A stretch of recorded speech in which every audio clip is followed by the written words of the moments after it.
Istri Rasulullah yang satu ini adalah putri dari pasangan Abu Bakar As-Siddiq dan Ummu Ruman. Beliau lahir pada tahun keempat kenabian. Setelah resmi menjadi istri Rasulullah Shallallahu Alaihi Wasallam, maka ia pun mendapatkan gelar Ummul Mukminin atau ibunya orang-orang mukmin. Dialah istri Nabi Muhammad Shallallahu Alaihi Wasallam, Aisyah. Perempuan mulia yang cerdas serta kritis. Seperti apakah kehidupannya? Bagaimana kecerdasan dan sikap kritisnya? Simak terus penelusuran sejarah Aisyah radhiyallahu anha hanya di channel Sejarah Islam Populer.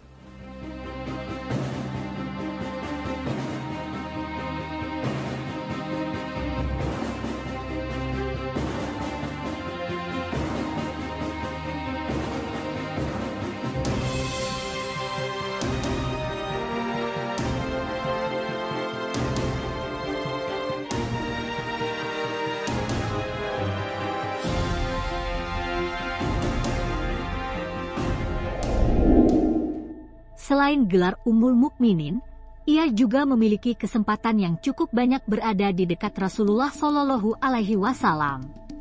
Terlebih ketika beliau berada di rumah dan di dalam kamar. Oleh karena itu, Aisyah dikenal sebagai satu-satunya sahabat perempuan yang paling banyak meriwayatkan hadis. Ia menduduki posisi keempat setelah sahabat Abu Hurairah, Ibnu Umar dan Anas bin Malik. Sebanyak 2.210 butir hadis telah berhasil ia dapatkan baik dari Rasulullah Shallallahu Alaihi Wasallam secara langsung atau dari sahabat lainnya seperti Sa'id bin Abi Waqqas, Umar bin Khattab, Abu Bakar As-Siddiq dan Fatimah Az-Zahra. Salah satu murid Aisyah adalah Hasan al-Bashri, Aswad bin Yazid an-Nahai, Sa'idi bin al-Musayyib dan Atha bin Abi Rabah. Pengetahuannya dalam bidang hadis tidak perlu diragukan. Beliau sangat tegas dalam mengoreksi hadis yang diriwayatkan oleh sahabat lainnya. Salah satu hadis yang pernah dikritisinya adalah hadis riwayat Ibnu Umar di dalam Syahih Al-Bukhari berikut ini. Innal mayyita la yu'adzabu bibukail hayy. Yang artinya sesungguhnya orang mati itu akan diazab sebab tangisan orang yang masih hidup. Hadis tersebut mengisyaratkan, jika keluarga yang ditinggal mati oleh jenazah itu menangisi si jenazah, maka akan memperberat siksaan bagi si jenazah. Mendengar hadis yang disampaikan oleh Ibnu Umar tersebut, Aisyah berkata, "Semoga Allah mengampuni Ibnu Umar, sungguh ia tidaklah berdusta, karena kenyataannya Nabi Shallallahu Alaihi Wasallam memang pernah mensabdakan hal tersebut, namun mungkin beliau lupa atau keliru, bahwa Rasulullah Shallallahu Alaihi Wasallam ketika itu melewati jenazah wanita Yahudi yang ditangisi oleh keluarganya. Lalu Rasulullah Shallallahu Alaihi Wasallam bersabda, sungguh mereka menangisi si mayit, sedangkan yang mati tetaplah diazab di dalam kuburnya. Artinya tidak ada gunanya tangisan keluarga mayit tersebut untuk si mayit. Dan hadis Aisyah ini selaras dengan ayat Al-Quran Surah Al-An'am ayat 164. Wala taziru waziratun wizru ukhra, dan seorang yang berdosa tidak akan memikul dosa orang lain.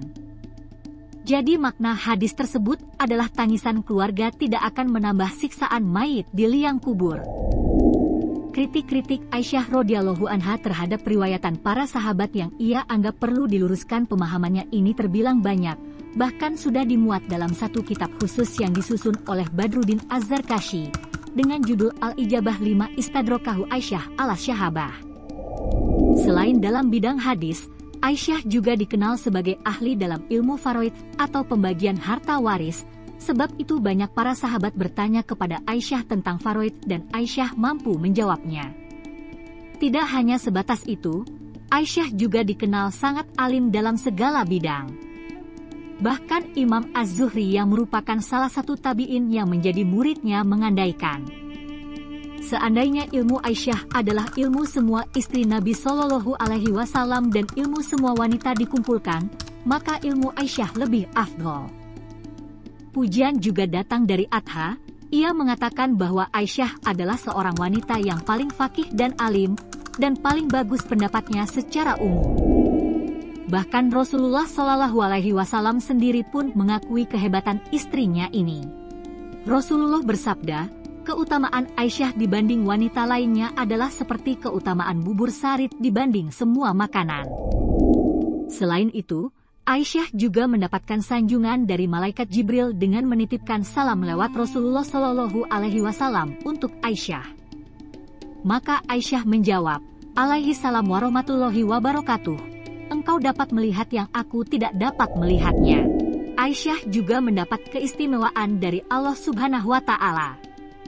Allah menurunkan surah An-Nur ayat 11-26 khusus untuk membebaskan Aisyah dari fitnah yang dikenal dengan hadisul ifki atau berita bohong. Ayat tersebut memberitahukan kepada Rasulullah Shallallahu Alaihi Wasallam bahwa Aisyah adalah wanita suci yang tidak pernah terlibat perselingkuhan dengan Safwan bin Mu'attal sebagaimana yang dituduhkan oleh kaum munafik kepadanya. Sosok yang ditinggal wafat Rasulullah Shallallahu Alaihi Wasallam ketika berusia 18 tahun ini meninggal dunia pada tahun 57 Hijriah menurut pendapat yang syahih.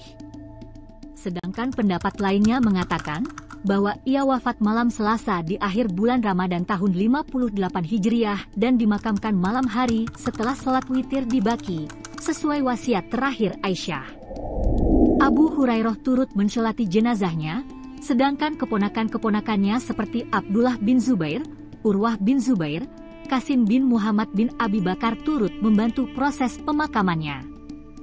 Demikianlah sekelumit kisah Aisyah, sosok perempuan cerdas dan kritis, dan sangat memiliki andil penting dalam periwayatan hadis, terlebih hadis masalah keluarga, kewanitaan dan personal Nabi Shallallahu Alaihi Wasallam.